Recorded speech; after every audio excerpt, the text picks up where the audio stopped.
Good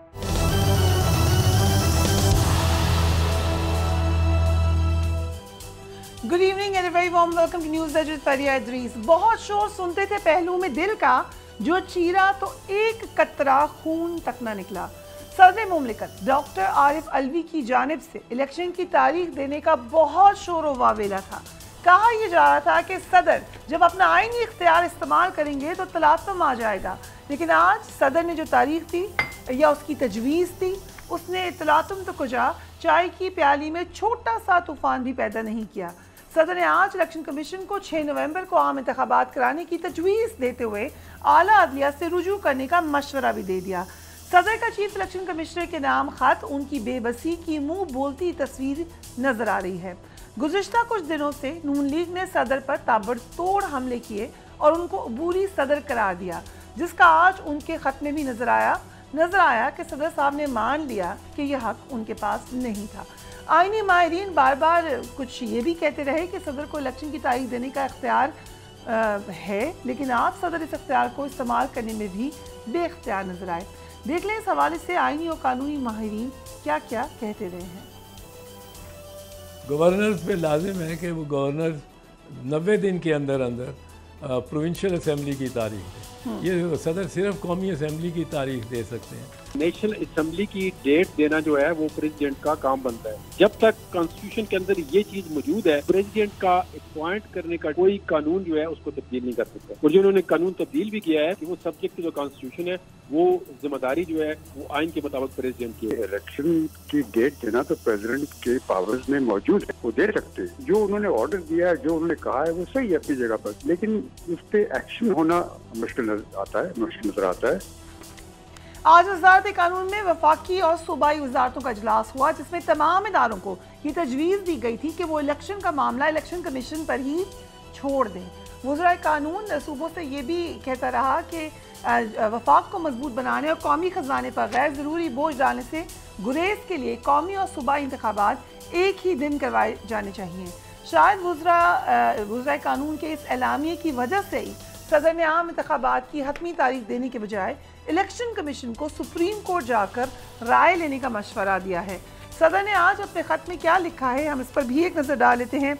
9 अगस्त को वज़ीर आज़म के मशवरे पर कौमी असम्बली को तहलील किया।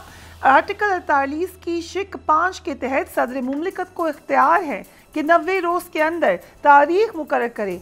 आम इंतखाबात कौमी असम्बली की तहलील के 89 दिन बाद यानी पीर 6 नवंबर को हो जाने चाहिए। आपको मुलाकात के लिए दावत दी थी ताकि मिलकर आइन पर अमल दरामद का तरीक़ेकार वाज़े करें, लेकिन आपने मौक़िफ़ इख्तियार किया कि आइन के मुताबिक इलेक्शन की तारीख देने का इख्तियार इलेक्शन कमीशन का है। वज़ारत कानून भी इलेक्शन कमीशन जैसी राय का हामिल है।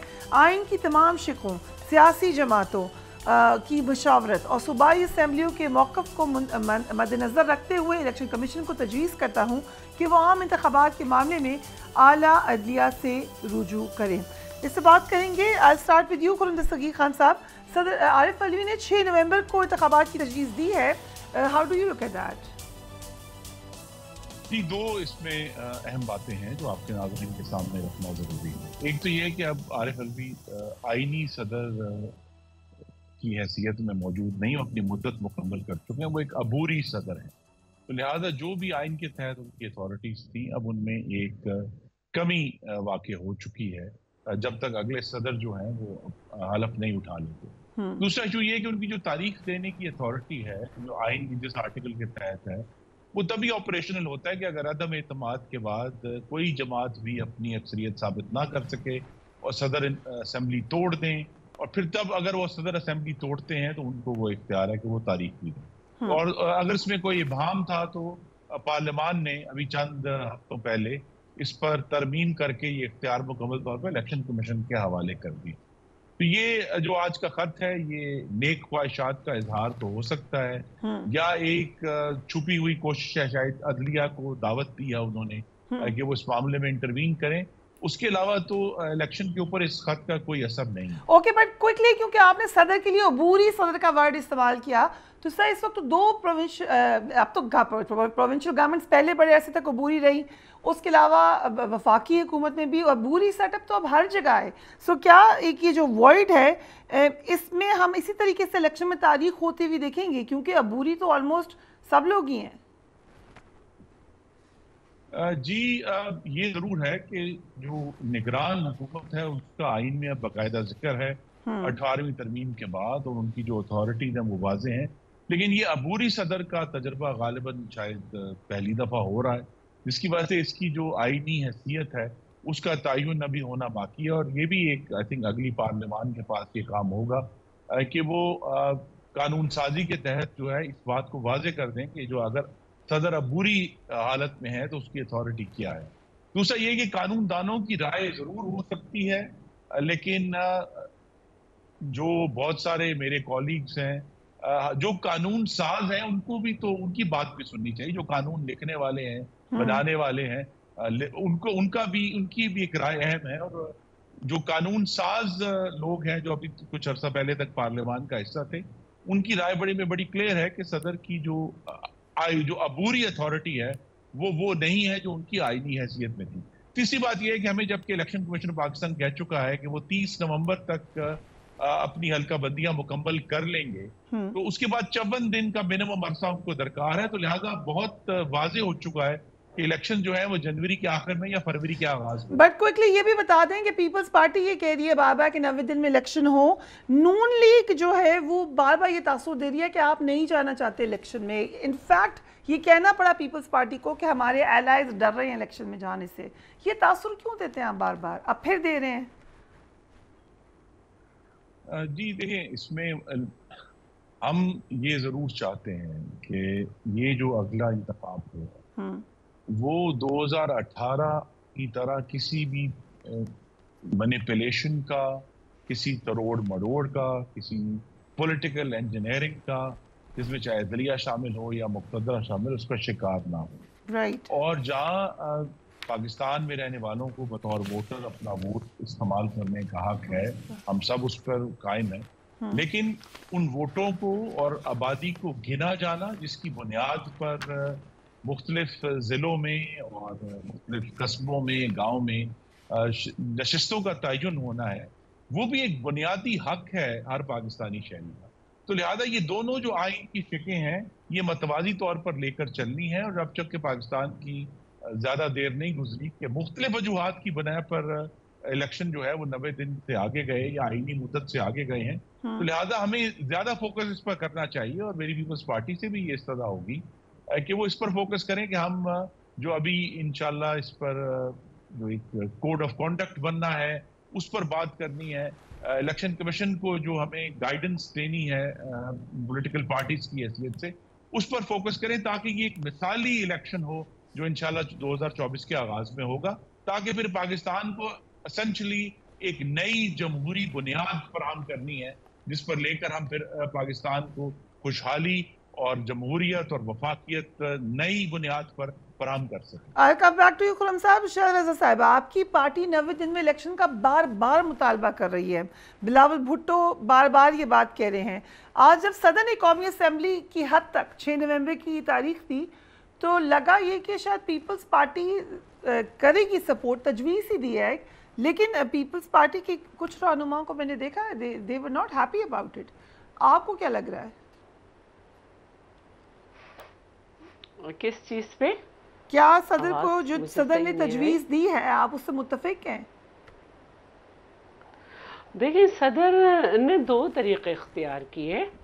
ट्वीट में वो कुछ और करते नज़र आ रहे हैं और ख़त में वो कुछ और कहते नज़र आ रहे हैं। बकौल आपके कि जो वो चाह रहे थे कि तूफ़ान हो तो वो चाय की प्याली में भी तूफ़ान नहीं, बल्कि आजकल नई इस्तिलाहात आई हैं उसमें तो ये कहा जाएगा कि उन्होंने सिर्फ रायता फैलाया है कि जो देखिए एक तरह से हम कह सकते हैं अच्छा काम किया कि नहीं रायता फैलाया है।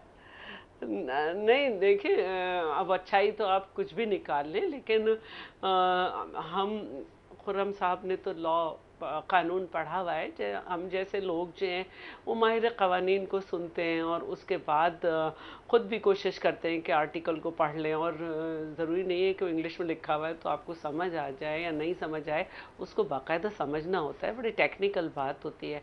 तो अहमर बिलाल जो हैं पिलडाट के, आज उन्होंने भी कहा कि भाई सदर मुमलिकत इस तरह से नहीं तारीख़ दे सकते थे, उन्हें इस तरह से एक अधूरे अंदाज का ख़त लिखना नहीं चाहिए था, लेकिन शायद उनके पर उनकी पार्टी का प्रेशर था और वो एक पार्टी वर्कर भी हैं और उन्होंने ये कर लिया। तो बाकी जो बात है उसमें जो है ये बात आई है कि CCI का जब इजलास था तो उसमें ब्लॉक्स के रिज़ल्ट नहीं आए थे, और उसके बाद जो है वो यही बात सामने आई कि जब रिज़ल्ट आ गए तो उसमें ऐसी तब्दीली नहीं आई है कि जिससे नेशनल असेंबली की सीटें बढ़ रही हों या कम हो रही हों, और अगर वो बढ़ती या कम होती तो उसके लिए भी हमें असेंबली की फिर ज़रूरत थी। तो एक ऐसी सूरत में कि जब ये इजाफा नशिस्तों पे नहीं हो रहा, कुछ छोटे काम हैं, तो ये तो बड़े आम से काम थे, इस पे इलेक्शन कमीशन इनको जल्दी निपटा सकता था, और ये एक सूरत हाल है। फिर अगर नहीं निपटा सकता और वो तो इलेक्शन शेड्यूल तो फिर भी दिया जा सकता है ना। बट क्या सुप्रीम कोर्ट के पास ये मामला जाना चाहिए the way the president has suggested कि सुप्रीम कोर्ट के पास जाएं? भाई अब जहाँ तक बात है, कुछ लोगों की सियासत जो है वो इसी तरह चमकी कि वो हर बात में सुप्रीम कोर्ट के पास गए, और फिर इस तरह से जो है बाकी उनकी हुकूमत आई, फिर बाकी उनकी हुकूमत में जिस तरह तमाम पॉलिटिकल पार्टीज़ जो उनके अगेंस्ट थी, उनके लोगों को जिस तरह से जो है अदालत के ज़रिए आर्म ट्विस्टिंग की गई है, वो उसकी तो मिसाल नहीं मिलती। एक बदतरीन दौर ख़त्म होने जा रहा है। तो अगर वो समझते हैं कि फिर जो है नए एक हम मरहले में दाखिल हो रहे हैं कि अल्लाह अल्लाह करके हम किसी तरह इलेक्शन में जाएंगे, अगर वो फिर इससे खेलना चाहते हैं तो फिर मैं यही कहूँगी कि खेल ही खेलिए, सियासत ना कीजिए। राइट, खेली खेलिए, सियासत ना कीजिए। डॉक्टर हुमायूं मोहम्मद, टेम्परिंग नहीं करें, सियासत में टेम्परिंग नहीं करते हैं। राइट, एक गोल मोल सा खत लिख दिया है प्रेसिडेंट ने, you can take it either way. ऐसे लग रहा है कि आप भी खुश हो जाएं, बाकी भी कोई नाराज ना हो। It's like you are a doctor but like आप कह सकते हैं माइल्ड मेडिकेशन पे गए हैं वो। What do you think? बिस्मिल्लाहिर्रहमानिर्रहीम। देखिए, विद रिस्पेक्ट टू प्रेसिडेंट साहब का जो लेटर है, how I see it, and जैसे आपने मिसाल दी है कि मैं डॉक्टर हूँ, मैं कैसे देखता हूँ, मैं शुरू में सिंपल मेडिसिन दूंगा, उससे ठीक हो गया, गुड इनफ, नहीं होगा सर्जरी कर दूंगा। So homeopathic, that is ना, मैं ये फर्स्ट लाइन एक हो गया। Right. मैं ये समझता हूँ प्रेसिडेंट साहब trying to avoid the confrontation, उन्होंने इलेक्शन कमीशन को एक ग्रेस पीरियड दिया कि वो ग्रेसली कॉन्स्टिट्यूशन को फॉलो करते हुए 90 डेज के अंदर की इलेक्शन डेट दे दें। जो कॉन्स्टिट्यूशन शैला रजा साहब ने पिलडाट का जिक्र किया, बिलाल साहब का जिक्र किया। बिलाल साहब ही ने अपने आर्टिकल में लिखा हुआ है कि आर्टिकल 51(5) के लिहाज से चूँकि कोई चेंजेस नहीं आ रही, इसलिए इलेक्शंस को अकॉर्डिंग टू दी एक्ट जो 224(2) के लिहाज से उसमें विद इन 90 डेज़ होना चाहिए। बिलाल साहब ने कहा हुआ है कि जो इलेक्शन एक्ट है 2017 का, वो एक्ट है एंड वो कॉन्स्टिट्यूशन से सुपीरियर नहीं है, इस वजह से constitutionally it should be done with in 90 days and not beyond that thing, क्योंकि जो डीलिमिटेशन है उसका उसकी रिक्वायरमेंट नहीं है। अच्छा, डीलिमिटेशन के ऊपर आर्टिकल 222 कहता है कि जो पार्लियामान है वो पार्लियामान लॉ बना के डीलिमिटेशन के लिए इलेक्शन कमीशन को कह सकते हैं। जैसे मेरे लिहाज से जैसे 25th अमेंडमेंट हुई थी और उसमें 2018 का जो इलेक्शन था उसमें कहा गया था आप पुराने कंसेंसस पे कर लें, सेंसस पे कर लें, ठीक है। अच्छा, प्रॉब्लम ये है कि ये जो सेंसस हुआ है नॉर्मली 10 साल में होता है, ये जल्दी हो रहा है, जल्दी में नॉर्मली चेंजेस नहीं आती, ठीक है। अच्छा, एक और चीज़ बात मेरी ये है कि अभी खुरम दस्तगीर साहब ने कमेंट किया है, ही इज़ नॉट अराउंड, तो अच्छा नहीं लगता, लेकिन बड़े अफसोस की बात है कि एक शख्स जो कि बहुत सीनियर पार्लियामेंटेरियन है और वो अभूरी सदर की बात करता है। मेरे ख्याल में या और वो कॉल जो मुझे नहीं मालूम, लेकिन मुझे इतना बताया कि वो लॉयर भी हैं, मतलब लॉ उन्होंने पढ़ा हुआ है, अगर नहीं पढ़ा कम से कम लॉ बनाते रहे पिछले काफ़ी साल से, ठीक है। तो अगर वो आर्टिकल 44 पढ़ लें तो उनको समझ आ जाएगी कि ये अबूरी सदर है या नहीं है। उस आर्टिकल 44 के क्लॉज नंबर 1 बताती है कि सदर जो होता है वो 5 साल के लिए होता है, नॉट विद स्टैंडिंग कि अगर जब तक इंस्पाइट ऑफ के उसका टेन्योर है कि जब तक अगला प्रेसिडेंट नहीं आता ये कंटिन्यू करता रहेगा। ठीक। अब अगर प्रीवियसली कभी प्रेसिडेंट जो थे वो टाइम से या टाइम से पहले चले जाते थे और बात है, there is always a first time and that is why ये जो कॉन्स्टिट्यूशन होते हैं दे आर लिविंग डॉक्यूमेंट और आप उस आप एक्सपीरियंस करते हैं।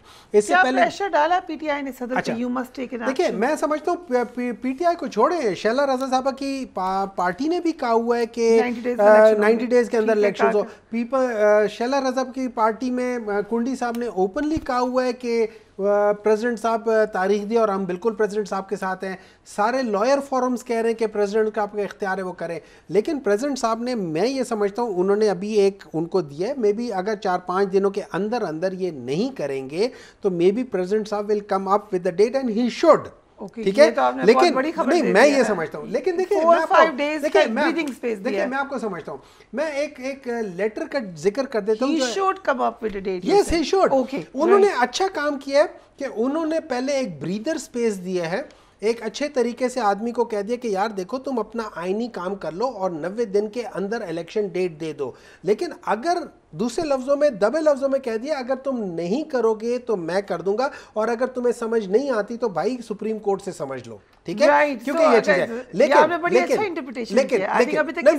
That is how I understand, जो वो सोच रहे हैं बता दिया, that is how I understand, ठीक है, ठीक है। अब मैं आपको एक और बताता हूँ, एक लेटर आज इलेक्शन कमीशन ने भी लिखा है जी प्राइम मिनिस्टर को जी, और उन्होंने कहा है कि आप अपनी जो कैबिनेट है उसमें हसन फवाद हसन जो करें और ये करें। लेकिन मुझे समझ नहीं आती, इलेक्शन कमीशन ये नहीं देखता कि जो प्राइम मिनिस्टर है, जो आपका इंटीरियर मिनिस्टर है, वो भी एक पार्टी से है, वो ये नहीं देखता कि बाकी मिनिस्टर भी उधर से, तो वो किस किस्म की बातें कर रहे हैं इलेक्शन कमीशन वाले। हाँ। एक तरफ वो एक पार्टी के जो जिन्होंने पार्टी बनाई थी और वो उनके सेनेटर थे और उनके स्पोक्स पर्सन थे और सारे थे कि प्रेसिडेंट को आवाज उठानी चाहिए थी। मैं समझता हूँ अगर मैं होता मैं अपनी करनी कर गुजरता, राइट, क्या करते हैं, मैं डेट दे देता।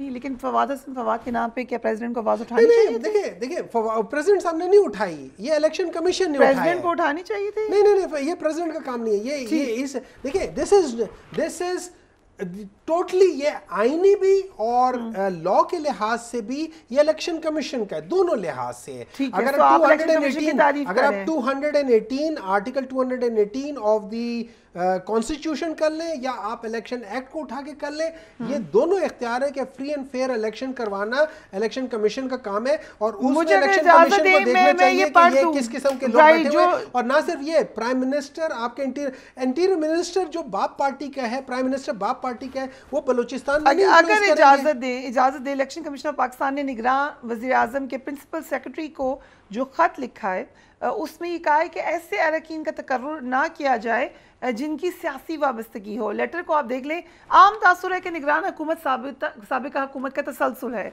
एक सियासी जमात ने हालिया प्रेस कॉन्फ्रेंस में इस तरफ निशानदही की और निगरान हुकूमत पर इल्ज़ाम लगाया कि वो साबिका हुकूमत की विरासत लेकर चल रही है।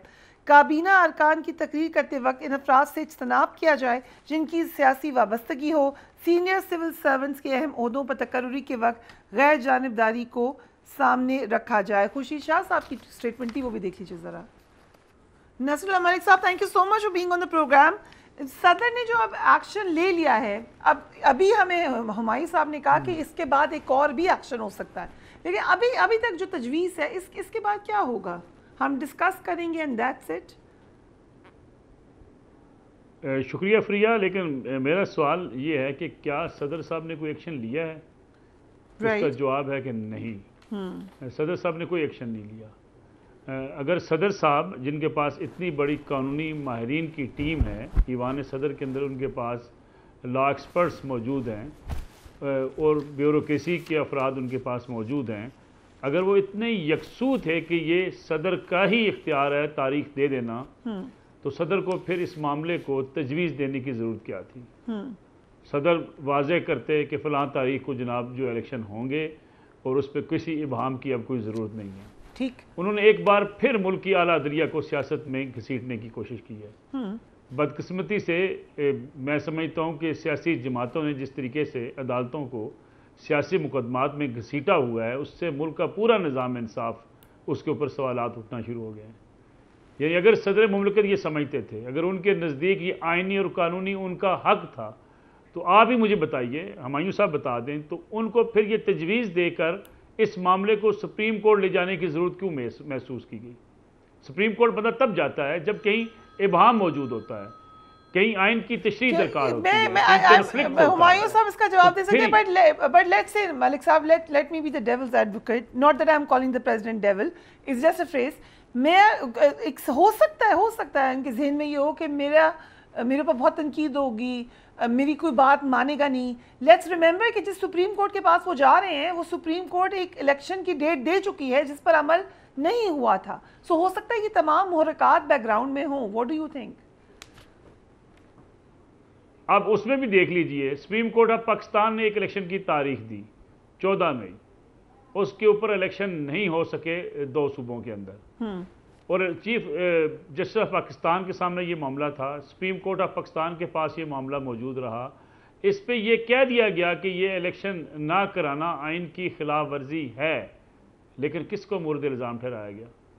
किसके खिलाफ एक्शन लिया गया? जो क्या जिम्मेदारान थे सुप्रीम कोर्ट की नज़र में, उनके खिलाफ कोई कार्रवाई की गई? क्या सुप्रीम कोर्ट को अपने फैसले के ऊपर इतना ही यकसुई थी तो उन्होंने इसके जिम्मेदारान को करार वाकई सज़ा क्यों नहीं दी? मसला ये है कि जो सदर मुमलिकत आज ये बात कर रहे हैं, आपको याद होगा जब आर्मी एक्ट और सीक्रेट एक्ट में तरमीम का बिल जो उनके पास आया, जिसके बारे में उन्होंने कहा जी कि मैंने इसको अपनी टीम से कहा था, अपने ऑफिस से कहा था कि इसको वापस भेज दें जी। हालांकि सदर मुमलिकत ने यह तरीका इख्तियार किए रखा, माजी में जितने बिल उनके पास आए उन्होंने रिजर्वेशन के साथ उसके ऊपर इतराज़ात लगाकर वापस भेजे। ये कभी नहीं हुआ कि वो बिल को ऐसे ही वापस कर दें। इसलिए आईनी माहिरीन के मुताबिक ये था कि अगर बिल के ऊपर वो कोई अपनी रिजर्वेशन नहीं करते, एतराज़ नहीं करते, तो उसे जो है वो तस्लीम तस्वर किया जाएगा। सदर मुमलिकत विकेट के दोनों तरफ खेल रहे हैं, PTI भी खुश है उनसे, और जिसके लिए वो चाहते हैं कि वो जब तक मुल्क के अंदर जो है निगरान हुकूमत चलती रहे, इंतखाबात अगर ताख़ीर का शिकार भी होते हैं तो ईवान सदर के अंदर वो मौजूद रहें, इसलिए वो तमाम हलकों को खुश करना चाहते हैं। आज भी उन्होंने वही काम किया है कि PTI को भी खुश कर लिया है, PTI के कारकुनान भी खुश हैं कि सदर मुमलिकत ने तारीख दे दी है। कोई तारीख नहीं दी, एक तजवीज़ दे के मामला सुप्रीम कोर्ट के पास भेज दिया और कानूनी माहिरीन के पास भेज दिया, आईनी माहिरीन के पास भेज दिया। इस पर बहस शुरू हो जाएगी। आप मुझे बताइए इस पर क्या होगा, नतीजा क्या निकलेगा? What do you think? आपके ख्याल से क्या करना चाहिए था? सदर को देनी चाहिए थी डेट, आपको क्या लगता है? मैं समझता हूं, मेरी राय के मुताबिक, शायद आप इससे इख्तिलाफ करें, कि सदर मुमलिकत के पास तारीख देने का इख्तियार नहीं है। इलेक्शन कमीशन ऑफ पाकिस्तान एक खुद मुख्तार इदारा है। इलेक्शन कमीशन के पास साफ शफाफ फेयर एंड फ्री इलेक्शन कराने का राइट हासिल है, और election commission of Pakistan even ये कह दे कि फ़लाँ सूबे के अंदर इस वक्त हालात ठीक नहीं है, वहाँ शफाफ इलेक्शन नहीं हो सकते, फेयर इलेक्शन नहीं हो सकते, और फेयर इलेक्शन के लिए इस इलेक्शन की तारीख आगे की जा सकती है, तो you can't change the rules of the election commission of Pakistan. यानी आपको इलेक्शन कमीशन ऑफ पाकिस्तान के इस फैसले को मानना पड़ेगा कि उसकी पहली शर्त यह है इलेक्शन रूल्स की, इलेक्शन एक्ट की, कि मुल्क के अंदर इलेक्शन फ्री एंड फेयर होंगे, और उसके सारे लवाजमात पूरे करना इलेक्शन कमीशन ऑफ पाकिस्तान की जिम्मेदारी है। बदकिस्मती से हम हर मामले में सियासत को लेके चल रहे हैं, और सियासत को लेके चलने की वजह से एक बहरान ख़त्म होता है, हम दूसरे बहरान के सामने खड़े होते हैं, दूसरा बहरान ख़त्म होता है, हम तीसरा बहरान के सामने खड़े होते हैं। आपको साइफर का अगर मैं एक जिक्र कर दूं 1 सेकंड के लिए, जिस साइफर की बुनियाद पर आज तक कहा जाता है कि जी सुप्रीम कोर्ट फैसला दे, जब कासिम सूरी साहब की रूलिंग को मुस्तरद करके कौमी असम्बली जो तोड़ने के जो फैसला था उसको रिवर्स किया था सुप्रीम कोर्ट ऑफ पाकिस्तान ने, तो उस बुनियाद को जो साइफर को या गैर मुल्की साजिश करार दी गई थी उसको मुस्तरद कर दिया था। लेकिन आज तक इस पर बहस होती है कि जी सुप्रीम कोर्ट इस पर तहकीकात करे, सुप्रीम कोर्ट फैसला करे। अगर उसको एंटरटेन किया जाता तो फिर असेंबली तोड़ने का फैसला दुरुस्त था, उसको दुरुस्त करार नहीं दिया गया। Right, interesting. सो खुशी शाह साहब की स्टेटमेंट आपने देखी। कौम दस्तगीर खान साहब से एक और सवाल मेरा ये है कि इस वक्त भी खुशी शाह साहब ने कहा कि इस वक्त भी नून लीग की हुकूमत है। मियाँ साहब के राइट हैंड फवाद हसन फवाद के हवाले से प्रॉबली उन्होंने ये स्टेटमेंट दी, लेकिन पहले भी आपको कहा जा रहा था कि निगरान हुकूमत में आपकी इंसेप्शन है। पहले PTI कहती थी, अब पीपल्स पार्टी भी कह रही है। गैर जानिबदार निगरान हुकूमत के ऊपर ओपन सवाल उठ रहे हैं आपकी जमात के हवाले से कि वो अब फेवरेट है, सिलेक्टेड है, चोजन वन है। बड़े इस पर तबसरे हो रहे हैं, कॉलम लिखे जा रहे हैं। सो आप, I mean it's a good place to be in. आप खुश हैं फेवरेट होने पर? यही तो बात है कि ना हम फेवरेट होना चाहते हैं, ना हम सिलेक्टेड होना चाहते हैं। हम तो पाकिस्तान के अवाम की हक हाकमियत को पूरी तरह इस्टेब्लिश करना चाहते हैं कि जो राय पाकिस्तान के अवाम की हो वही बैलेट बक्स से बाहर आए, उसमें कोई तरोड़ मरोड़ ना हो, और उसी राय की बुनियाद पर फिर जहाज़ों में भरकर ज़बरदस्ती जो है वो मेंबरान को लाया ना जाए और ज़बरदस्ती हुकूमतें ना बनाई जाए। तो लिहाजा हम तो पूरी तरह ये चाहते हैं कि अगर पाकिस्तान के अवाम एक सही फ्री एंड फेयर इलेक्शन में जिसको भी मुंतखब करें, हम सब उसको सपोर्ट करेंगे। लेकिन यहाँ जो मुख्तलिफ राय है, अब ये भी मेरे लिए बड़ा आसान है सियासी तौर पे कह देना कि जी हम भी सिंध की जो निगरान हुकूमत है उस पर एतराज करेंगे और वहां जो ट्रांसफर पोस्टिंग हो रही है वो ठीक नहीं है। तो लिहाजा हमें फोकस, आई थिंक इट्स जो अब सिचुएशन है, हर पार्टी ने सियासी तौर पर अपना रास्ता चुनना है। दो बातें अहम है कि एक तो ये जो 16 माह की हुकूमत थी, ये 15 जमातों की मुश्तरका हुकूमत थी। उसकी कामयाबियां और नाकामियां सबकी साझी हैं, सबको बराबर जिम्मेदारी उसकी उठानी होगी। और दूसरा ये है कि अब पाकिस्तान के अवाम जो हैं, जो सारे तजर्बे देख चुके हैं, वो हमसे ये सवाल करें, ये मैं बात चूंकि गुजरावाला में अपने वोटरों के दरमियान अब रोजाना मौजूद हूँ, वो ये पूछ रहे हैं कि बजाय ये कि हम माजी की बहसों में उलझे रहें, उनका मुझसे भी ये मुतालबा है, मेरी जमात से मुतालबा है और पूरी सियासी जमातों से मुतालबा है कि आने वाले सालों में उनके बेटों और बेटियों के लिए रोजगार कैसे पैदा करेंगे, आप खुशहाली कैसे पैदा करेंगे, आप महंगाई कैसे कम करेंगे, आप पाकिस्तान की जो हैसियत है दुनिया में उसे दोबारा कैसे कायम करेंगे। वो तो मुस्तकबिल की तरफ देखना चाहते हैं, बजाय ये कि जो सियासी जमातें हैं वो सब माजी की तरफ देख रही हैं। राइट, सियासी जमातें माजी की तरफ देख रही हैं। Will take a break and we will be right back.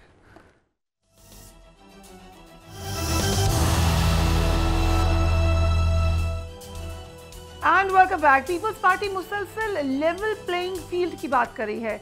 Bilawal Bhutto ने कहा है कि कितनी अजीब बात है कि इलेक्शन कमीशन के बजाय एक सियासी जमात फरवरी में इलेक्शन की तारीख दे रही है। ऑब्वियसली उनका इशारा PMLN की तरफ है। Let's watch him.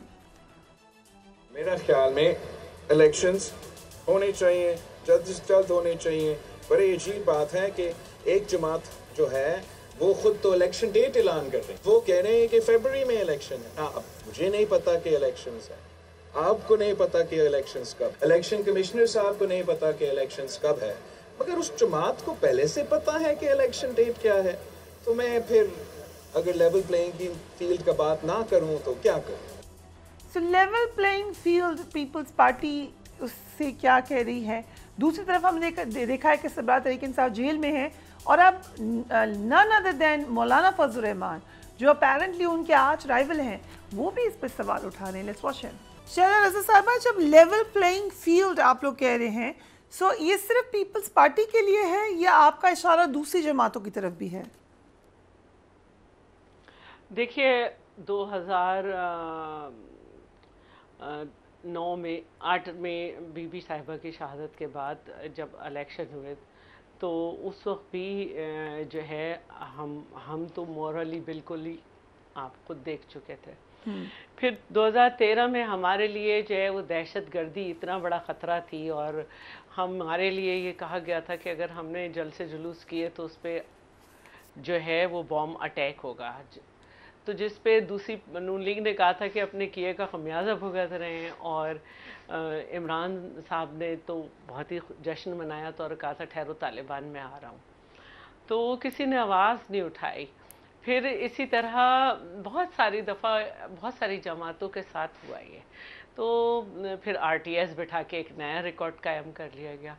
अब जो सूरत हाल है उसमें मैं खुर्रम साहब से यही कहूँगी कि देखिए यहाँ पे कारकर्दगी के ऊपर बात नहीं हो रही है कि जो आप कह रहे हैं कि जो कुछ किया सबका है, इस पे तो बात ही नहीं हो रही ना। क्योंकि इस पे तो तमाम पॉलिटिकल पार्टीज़ ने ये डिसाइड किया था कि पाकिस्तान की क्रेडिबिलिटी का सवाल है। IMF समेत तमाम जो फ्रेंड्स कंट्रीज़ हैं वो जो हैं वो इसमें इंटरेस्टेड नहीं है कि हमारे माशी हालात कितने बुरे हैं। वो इसमें है कि उनसे जो की गई कमिटमेंट्स थी वो पूरी नहीं की जा रही, तो वो आइंदा हमारे लिए सख्त इक़दाम करेंगे तो हमें अपनी क्रेडिबिलिटी सही करनी थी। तो ये तो सभी को मालूम था। असल बात जो है वो ये है कि सामने जो चीज़ें आ रही हैं उसमें मतलब खुर्शीद शाह का भी एक तरफ इशारा करना, फिर जिस तरह से चेयरमैन बिलावल कह रहे हैं कि आप किस तरह से एक ही पार्टी जो है वो इलेक्शन की तारीख दे रही है। इलेक्शन कमीशन क्यों नहीं कह रहा कि जनवरी के एंड में या फरवरी के शुरू में हम करा देंगे? इलेक्शन शेड्यूल क्यों नहीं दे रहा? ये एक सवाल है। और रही बात बट लेवल प्लेइंग फील्ड आपको लगता है PTI के पास भी नहीं है और पीपल्स पार्टी के पास भी नहीं है? देखिए PTI पे कोई पाबंदी नहीं है, उनके सरबराह किसी पॉलिटिकल मुकदमे में अंदर नहीं है कि पीपल्स पार्टी ने बनाया उनके खिलाफ या PMLN ने बनाया हो। बड़े दूसरी किस्म का मुकदमा है और लड़ने वाले वहाँ से भी इलेक्शन लड़ते हैं और हमने पार्टी की सरबराह के बगैर भी इलेक्शन लड़ा है। हमारे सदर जो थे वो पाकिस्तान के सदर थे, उनके बगैर भी इलेक्शन लड़ा है। हमारे शर्जील इनाम मेमन ने जेल से इलेक्शन लड़ा था, फिर भी जीत गए थे। बात यह है कि ना उनकी पार्टी पे कोई पाबंदी है और ना हम चाहते हैं कि किसी के साथ नाइंसाफ़ी हो, जिस तरह हमारे साथ हुई मुकदमों में कि सिंध में मुकदमा तक नहीं चल सकता था सदर जरदारी साहब पे और एक फरियाल साहिबा के ऊपर सिर्फ ये मसला था कि उनके वालिद की जो कंपनी उनके नाम हो गई थी, उसने एक और प्राइवेट कंपनी से थ्रू द बैंक 1.25 करोड़ की ट्रांजैक्शन की थी, जिसकी वजह से उन्हें जेल CIA सब देखना पड़ा। फिर खुर्शीद शाह और साद रफ़ीक के ऊपर तो बाकायदा हर इदारा चीख पड़ा था कि किस तरह से इंतकाम का निशाना बनाया गया है। ठीक है, तो ये उनके साथ नहीं हो रहा है। बाकी जो है हम ये समझते हैं कि इस वक्त जो दहशतगर्दी है वो भी PTI का तोहफा है। जिस तरह से 40,000 ठीक है, लेट मी मूव ऑन बंद थे और उनको छुड़ा के आबाद किया गया रिहेबिलिटेशन के नाम पे। इस वक्त हमें बहुत मसाइल हैं। पेशावर तक दहशतगर्दी पहुंच गई, कराची में कल भी एक वाक़या हुआ है। तो ये बड़े मामलात हैं। राइट, सो अगर इजाज़त दें doctor Humayun, first you level playing field, इससे पीपल्स पार्टी के लिए हमें लेवल प्लेइंग फील्ड नहीं मिल रही, how do you respond to that? देखिए, अगर जैसे बिलावल भुट्टो साहब ने कहा है कि एक पार्टी को डेट्स का पता है, सब कुछ पता है, उनके बंदों को भी आप उसके अंदर कैबिनेट के अंदर वो कर रहे हैं, तो ऑब्वियसली एक परसेप्शन जा रही है कि they are being favoured for whatever reason, they are being favoured. ठीक है, अच्छा, सो पीपल्स पार्टी ठीक कह रही है, यू एग्री विद देम? मतलब जिस लिहाज से जो उनके, मैं उस लिहाज से कह रहा हूँ जैसे जो पीपल्स पार्टी जिस चीज़ को सामने रखते हुए कह रही है, उस लिहाज से ये लगता है या नहीं वो डिफरेंट चीज़ है, लेकिन उस लिहाज से एक परसेप्शन है और perception can be bigger than the reality. ठीक है, ये चीज़ है। मैं एक दो चीज़ें कमेंट करूंगा। मलिक साहब ने वो कहा था, एक उन्होंने कहा था कि ये जो इलेक्शन कमीशन जो है ना वो डिले कर सकता है फ्री एंड फेयर इलेक्शन के लिए। अगर आप आर्टिकल 220 पढ़ ले तो आर्टिकल 220 जो है ना वो फेडरल और प्रोविंशियल इंस्टीट्यूशन को बाइंडिंग करती है कि इलेक्शन कमीशन जो चाहता है वो कर ले। इलेक्शन कमीशन ने कोई चीज़ इंप्लीमेंट नहीं करानी, उन्होंने सिर्फ मेक श्योर करना है कि बायसिज्म ना हो। उन्होंने मेक श्योर करना है कि जैसे इस वक्त केयर टेकर गवर्नमेंट्स हैं प्रोविंसेस में और सब जगह पे, वो सारी बायस्ड गवर्नमेंट्स हैं। जो बिलावल भुट्टो साहब बात कर रहे हैं कि या सॉरी खुर्शीद शाह साहब बात कर रहे हैं, वो एक्चुअली आप वाकई देखें, these are the extension of the previous regime जो आगे चल रही है। पंजाब में वही चल रहा है। ये जो पंजाब की और KP की केयर टेकर गवर्नमेंट है जो ऑलरेडी अनकॉन्स्टिट्यूशनल है। ठीक है, तो let's talk about constitution. Number 2, उन्होंने कहा है कि ये हम जो प्रेसिडेंट साहब जो है ना सुप्रीम कोर्ट को बीच में धकेल रहे हैं। देखिए, इस तरह होता है कि जब मैं एक अंग्रेज़ी में बात करता हूँ और आपको समझ नहीं आती तो मैं तंजन कह देता हूँ कि आपको मैं एक ट्रांसलेटर दे देता हूँ। सुप्रीम कोर्ट का जो मेन फंक्शन है, जो जुडिशरी का फंक्शन है, वो है they interpret the law. Parliament का dilute supreme court to the level of a translator sir. देखिए ना, द प्रेसिडेंट कांट रैंडमली से चलो जी सुप्रीम कोर्ट के पास चलो, यही तो चल रहा है का। यू कैन नॉट, या मलिक साहब ने कहा, यस यू कैन, कैसे आप सुप्रीम कोर्ट को पॉलिटिकल मामले में ला सकते हैं just to prove a point that election commission देते आपको समझ नहीं आ रही, देखिए आपको सुप्रीम कोर्ट के पास जाइए, उनसे समझ कर आइए। You can you say that? इससे है कि दिस इज, ये कोई सिंपल बात नहीं है, ये वायलेशन हो रही है कॉन्स्टिट्यूशन की। Constitution is the soul of Pakistan. बगैर कॉन्स्टिट्यूशन के Pakistan does not exist. It's just a land with no laws then. तो अगर आप कॉन्स्टिट्यूशन की बात करें, आप उसकी रूह की बात करें, आप उसकी दस्तूर की बात करें, ये पे पहले इतनी कंट्रोवर्सी हो गई। देखिए सुप्रीम कोर्ट की दायरा कार पे तो बहस हो रही है। सुन ले, जो कंट्रोवर्सीज हो रही है वो इस वजह से हो रही है कि हम लोगों ने जिस तरीके से हम लोग अपने रोल प्ले कर रहे हैं। अगर मैं एक पॉलिटिकल पार्टी के लोगों को अपने उधर घर बुला के, या सिंध हाउस या पंजाब हाउस या बलूचिस्तान हाउस बुला के उनको मैं ब्राइब करके अपने साथ मिलाता हूँ and they do not that thing, तो ये सारी चीज़ें की वजह से सारी चीज़ें मतलब चीज़ें गलत हो रही हैं। ठीक है, नंबर वन। नंबर टू, जब आप इंटरप्रिटेशन की बात करते, कॉन्स्टिट्यूशन की बात करते कि यार इसमें किसके पास इख्तियार है, ये याद रखें इस वक्त जो लॉज पास हुए, नॉट ओनली इलेक्शन एक्ट की मैं बात कर रहा हूँ, इसके अलावा और भी 8-10 लॉज ऐसे हैं जो कि डायरेक्ट वायलेशन है ऑफ द कॉन्स्टिट्यूशन। ठीक है, तो इस लिहाज से हमारे लिए बहुत ज़रूरी है कि हम पता करें कि हम क्या आईनी काम कर रहे हैं या नहीं कर रहे हैं। और यही वजह है, देखिए हमारा मुल्क जो है ना, हम क्यों बाकी मुल्कों की बजाय हम लोग नीचे जा रहे हैं। नहीं, फर्स्ट सर टाइम खत्म हो रहा है ना, आप उनके पास जाना, जल्दी से कंप्लीट करें फिर। ठीक, अगर हम लोग इसलिए खराब जा रहे हैं कि हम लोगों ने आज तक कॉन्स्टिट्यूशन की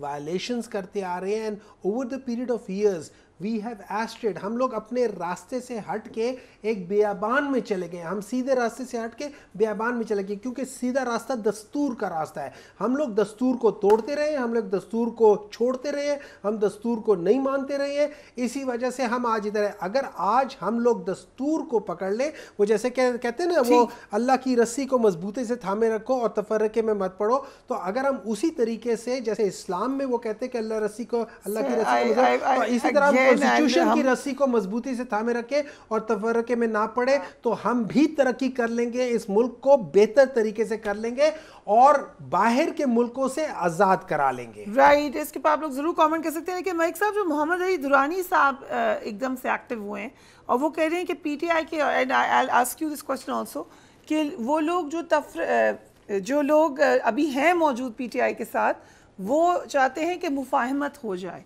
इस पे ज़रूर कमेंट करें कि क्या हो रहा है बैकग्राउंड में, एंड क्या वाकई आप पीएमएलएन जो है वो फेवरेट वन है। मुझे अगर एक जुमले हुमायूं साहब की खिदमत में अर्ज करने थे तो शायद पोजीशन क्लियर हो जाएगी। जी, प्रेसिडेंट ने जब सूबाई असम्बलियों की तारीख दी थी, तब प्रेसिडेंट साहब को कहा गया था कि आपका आइनी इख्तियार नहीं है, आप आइन की वायलेशन कर रहे हैं। आज के ख़त को अगर आप गौर से पढ़ लें, अगर सदर साहब की इस बात को भी मान लें कि 48 की सब क्लास 5 के तहत सदर मुमलिकत ने असम्बलियों के इंतखाबात की तारीख की तजवीज़ दी है, तो उन्होंने साथ लिखा है, इस बार अपने ख़त में लिखा है कि प्रोविंशियल गवर्नमेंट से कंसल्ट किया जाए। उन्हें पता है कि 48(5) में ये वाज़े लिखा है कि असम्बली का लफ्ज़, there is only assembly, one assembly, यानी कि सदर साहब की बात मान भी ली जाए तो वो एक कौमी असम्बली की तारीख दे सकते हैं, जो माजी में वो अपने इसी आइन की खिलाफ वर्जी करके सूबाई असम्बलियों की तारीख का ऐलान कर चुके हैं। और इस बार उन्होंने सूबाई असम्बलियों के साथ, सूबाई हुकूमतों के साथ कंसल्टेशन की बात। आई थिंक डॉक्टर साहब कुछ ऐड कर लें, आप कहना है वो ही वांट्स टू से कि Supreme Court, if I am not wrong, Malik साहब if I am not wrong please, वो सुप्रीम कोर्ट ने कहा था क्योंकि गवर्नर डेट नहीं दे रहे थे, सुप्रीम कोर्ट ने कहा था कि प्रेसिडेंट दे सकता है। तो if I am not wrong, but please correct me. जी मलिक साहब, मैं आगे आता हूँ, फिर टाइम बड़ा मुख्तार है। दुरानी साहब जो बात कर रहे हैं, मेरे ख्याल में दुरानी साहब एक्टिव हैं काफ़ी दिनों से, प्रेसिडेंट साहब से भी मिले थे। प्रेसिडेंट साहब भी जिस पोजीशन में हैं, जो उनके बयानात हैं वैसी उनकी कैफियत नहीं है। पीटीआई के अंदर अब भी बहुत से लोग जो हैं वो ये बात चाहते हैं कि मामलात जो हैं वो जिस जारहाना मूड में चले गए थे उससे वापस आ जाएं, मामलात सेटल डाउन हो जाएं, और पीटीआई को भी इलेक्शन के अंदर उसी तरीके से मैदान में होना चाहिए जिस तरीके से बाकी सियासी जमातें होंगी। रही बात जो आप बात कर रही थे हम कि लेवल प्लेइंग फील्ड के हवाले से, देखिए मैं समझता हूँ पीपल्स पार्टी एक सियासी इंतखाबी मुहिम पर निकली हुई है। उनके बयानात इस किस्म के होंगे। निगरान हुकूमत के अंदर अगर आप पूरी निगरान हुकूमत का जायजा लें तो क्या पीपल्स पार्टी का कंसेंट शामिल नहीं है? कुछ लोग जो ऐसे मौजूद हैं सिंध से और भी जगहों से जो पीपल्स पार्टी के तजवीज़ करदा नहीं है, ऐसा हरगिज़ नहीं है कि पीपल्स पार्टी से मुकम्मल आउट है। अलबत्ता ये बात दुरुस्त है कि ये तासर नहीं जाना चाहिए, मैं हुमायूं साहब की बात से मुतफिक हूँ कि ये इंप्रेशन नहीं जाना चाहिए कि जो निगरान सेटअप है ये दो जमातों का या किसी एक जमात का हमायत याफ्ता है। इसके लिए ज़रूरी है इलेक्शन कमीशन ऑफ पाकिस्तान भी इसका जायज़ा ले, और हम सबको ये बात भी करनी चाहिए कि अगर फेयर इलेक्शन कराने हैं तो निगरान सेटअप में अगर कोई किसी फेवरेटिज्म कहीं मौजूद है तो उसको ख़त्म किया जाना चाहिए। एंड क्विकली जो आपने एक तासुर है कि PMLN अब फेवरेट भी है, सिर्फ निगरान सेटअप के हवाले से ही नहीं, वैसे भी एक तासुर है या नेक्स्ट इलेक्शन में मोस्ट प्रॉब्ली हवा इस तरफ की चलनी है। ये क्यों है? एकदम से ये बात कहाँ से आना शुरू हुई है? अगर मैं आपसे कहूँ PMLN फेवरेट नहीं है तो क्या मेरी इस बात से इत्तेफाक कर लेंगी? फेवरेट मियाँ शहबाज शरीफ साहब हैं और वो PMLN नहीं है। बड़ी बात है सर, वो सदर है PMLN के। मलिक साहब आप गहरी बात कर गए हैं मुझसे बहुत ज़्यादा। सो एंड नवाज शरीफ साहब आ रहे हैं वैसे वापस, जो कि फेवरेट नहीं है अकॉर्डिंग टू यू। मेरे ख्याल में मियाँ नवाज शरीफ साहब की अभी वापसी आज के दिन तक भी कोई इतनी फाइनलाइज नहीं है। सियासी बयान होते रहेंगे। मियाँ नवाज शरीफ तभी वापस आएंगे जब इलेक्शन की हतमी तारीख का ऐलान हो जाएगा। राइट एंड जो मौलाना फजल रहमान ने बात की, मलिक साहब को ये भी बता दें, ये कोई बैकग्राउंड में बातचीत हुई है या खुद ही से मौलाना ये बात कर रहे हैं? मेरे ख्याल में मौलाना फजल रहमान काफ़ी दिनों से ये बातचीत भी कर रहे हैं। हाँ। अब देखिए इलेक्शन के हवाले से भी मौलाना ने जो लाहौर में कहा था कि जी 2 सूबों में जो इस वक्त लॉ एंड ऑर्डर की सिचुएशन है उसमें तो इंतखाबात ही नहीं हो सकते, तो इसका मतलब ये है कि मामलात मुख्तलिफ जगहों पे मुख्तलिफ अंदाज से देखे जा रहे हैं। इलेक्शन अगरचे सदर साहब की तजवीज़ होने के बावजूद, आपको भी पता है, हुमायूं साहब को भी पता है, शाला रज़ा साहब को पता होगा, इलेक्शन बहरहाल 6 नवंबर को होते हुए दिखाई देते नहीं। राइट, सही कह रहे हैं आप शाला साहब। मौलाना फजल रहमान ने कहा कि पीपल्स पार्टी से इंतखाबी इत्तेहाद नहीं हो सकता, जबकि सिंध में पीपल्स पार्टी के खिलाफ नून लीग और GDA के साथ इत्तेहाद बनाने का कहा है। क्या वजह, क्यों नाराज है वो आपसे? ये कोई नई बात नहीं है, नई बात नहीं है। पहले भी GDA में 19 पार्टीज थी और अकेली पीपल्स पार्टी के खिलाफ सारों ने मिल के लड़ा था, और JUI का हमेशा इत्तेहाद PMLN और PMLF और MQM और हत्ता के PTI तक से था सिंध में पीपल्स पार्टी के ख़िलाफ़। कोई ये नई बात नहीं है। देखिए, केयर टेकर गवर्नमेंट में कंसेंसस के साथ वो नाम लाना जिस पे कोई सियासी लेबल न लगाओ, वो मुख्तलिफ पार्टीज़ का राइट है। लेकिन अगर लेबल्ड नाम आएंगे और सिर्फ एक ही सूबे में आएंगे तो बात तो होगी। और जो ख़ास तौर पे कल ये बात बुलाया गया है लतीफ़ खोसा साहब को, क्या उनसे नाराज़गी ख़त्म हो गई है? देखिए, पीपल्स पार्टी एक बहुत बड़ी पार्टी है जिसमें लोग आते जाते रहते हैं और अपने तौर पे अपना काम भी करते हैं। जब लतीफ़ खोसा साहब एक प्रोफेशन है उनका, अयान अली को कर रहे थे तो कहा जा रहा था कि पार्टी की आशीर्वाद से कर रहे हैं। जब एतजाज़ एहसन साहब जो हैं वो इफ्तिखार चौधरी के साथ थे तो उसके बाद भी उन्हें टिकट दिया था पार्टी का। ये अलग बात है कि फिर वो इलेक्शन नहीं लड़े थे और उन्होंने वापस कर दिया था। अब अगर वो जो कुछ भी कर रहे हैं तो पार्टी ने उनको बुलाया है और एज एन एक्सपर्ट्स उनकी राय भी ली है, उनको बाकायदा मौका दिया है। जब तक कोई ख़ुद ये नहीं कहेगा कि मैं पार्टी छोड़ के जा रहा हूँ। पीपल्स पार्टी में बहुत वसीउल क़ल्बी है। हमें मालूम है कि हमारी पार्टी से नायबजादे भी बनाए गए, बहुत कुछ हुआ, पैट्रियट बनी, वॉल ऑफ शेम भी बनाई गई वैसे, लेकिन ठीक है, आपने अच्छी बात की। अल्टीमेटली हमारे ही पास आना होता है। लोगों को बहुत जल्दी पता चल जाता है कि वो गलत ट्रैक पे थे। और ये मैं ख्याल से PTI को कह रही है वो दूसरी पार्टी में मंझे हुए नजर आते हैं। राइट, ये शायद आप पीटीआई की तरफ इशारा कर रही हैं, लेकिन क्विकली जो पीएमएलएन को भी कह रही हूँ, पीएमएलएन को भी कह रही हूँ, पीटीआई को भी कह रही हूँ, जो अच्छे अच्छे बंदे जहाँ जहाँ नजर आ रहे हैं वो पीपल्स पार्टी से गए। इसके ऊपर एक दिन डिटेल में शो रख लेंगे मुझे लग रहा है वैसे। लेकिन ये मुझे बताइएगा कि दुरानी साहब जो बात कर रहे हैं कि they are people in your party जो तंग आ गए हैं इस लड़ाई से, जो नहीं समझते आपको हेड ऑन जाना चाहिए इदारों से, और अब वो चाहते मुफाहमत हो। देखिए, मैं उनकी बात नहीं कर रहा। कोई शख्स भी, कोई भी बाशऊर शख्स, चाहे वो किसी भी जमात में हो, वो ये कभी नहीं चाहेगा। एंड नंबर 2, ये बात पीटीआई ने कभी चाही भी नहीं थी। PTI was never in favour of this thing. मैं तो देखिए, मेरा तो एक सिंपल सी बात ये है, जो फर्स्ट लाइन डिफेंस किसी भी जगह पे लॉ एंड ऑर्डर की होती है वो पुलिस होती है। they were many in favor of this and they are now not with your party, वो चले गए हैं। देखिए, मैं उन लोगों की बात नहीं कर रहा हूँ, मैं उन लोगों की बात कर रहा हूँ जो पीटीआई में अभी भी हैं, जो पीटीआई में थे अभी भी हैं, और उस वक्त भी थे, अभी भी हैं, और उस वक्त भी एक्टिव थे और आज भी एक्टिव हैं। नोबडी वांटेड, हमारे chairman never wanted, nobody ever wanted this thing. ये चीज़ हो गई, बहुत गलत हुई है, और मैं ये समझता हूँ कि इसका अगर फ्री एंड फेयर किस्म की इसकी इन्वेस्टिगेशन हो, और जिन लोगों ने वाकई इसमें इन्वॉल्वमेंट है उनको मिलनी चाहिए। मुफाहमत चाहती है लेकिन ये मुफाहमत के you want मैं ये समझ, देखिए, बस इख्तियार छोड़ें, अगर हम हुजूर सल्लल्लाहु अलैहि वसल्लम की ज़ात को सामने रखते हुए देखें, तो मेरा ये ख्याल है कि दरगुजर कर देने में बड़ाई है।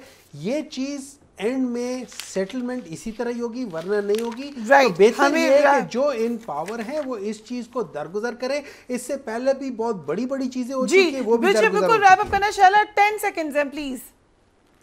मैं यही कहना चाहती हूँ कि जब अल्लाह ताला इख्तिदार देता है तो दरअसल जिनको इख्तिदार देता है वो उनके चेहरे आया करता है।